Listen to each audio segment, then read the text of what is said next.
बारामतीच्या वहिनी सुनेत्रा पवार आणि बारामतीच्या ताई सुप्रिया सुळे या दोघी ननंद भावजया यंदाच्या लोकसभा निवडणुकीत आमने सामने दिसणार। यंदा भाकरी फिरणार, सुनेत्रा वहिनीच खासदार बनणार।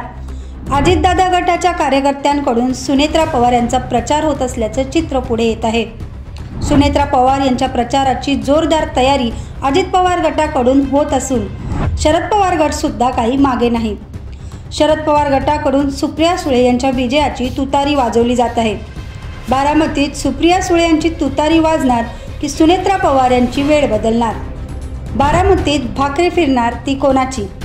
हा व्हिडिओ शेवटपर्यंत नक्की बघा। पहिल्यांदाच बारामतीतील लोकसभा निवडणुकीच्या इतिहासात पवार विरुद्ध पवार असा सामना रंगताना दिसणार आहे। राष्ट्रवादीत फूट पडलेली असताना पक्षाचा बालेकिल्ला असलेल्या बारामतीमध्येच पवार कुटुंबात थेट सामना होण्याची शक्यता निर्माण झाली आहे। अजित पवार यांच्या गटाकडून सुनेत्रा पवार निवडणुकीच्या रिंगणात उतरणार असल्याचेही म्हटले जात आहे। राष्ट्रवादी काँग्रेस पक्षात फूट पडल्यानंतर राष्ट्रवादीचं घड्याळ आता शरद पवारांच्या हातात नसून अजित पवारांच्या हातात असल्याचे दिसते। निवडणूक आयोगाने शरद पवार गटाला तुतारी वाजवणारा माणूस हे पक्षचिन्ह दिलेलं आहे। येणारी लोकसभा निवडणूक राष्ट्रवादी काँग्रेस पक्ष, शरद पवार गट तुतारी वाजवणारा माणूस याच निवडणूक चिन्हावर निवडणूक लढणार असल्याचं स्पष्ट झालंय।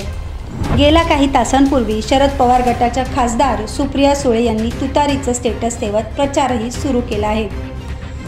तर अजित पवार यांच्या गटाकडून सुनेत्रा पवार निवडणुकीच्या रिंगणात उतरणार असल्याचेही म्हटले जात आहे।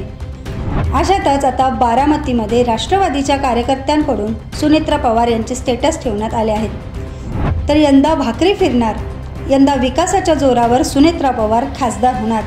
बारामतीच्या अजित पवार गटातील कार्यकर्त्यांकडून सोशल मीडियावर स्टेटस टाकून सुनेत्रा पवार यंदा खासदार होणार असल्याचंही घोषणाबाजी केलेली पाहायला मिळत आहे।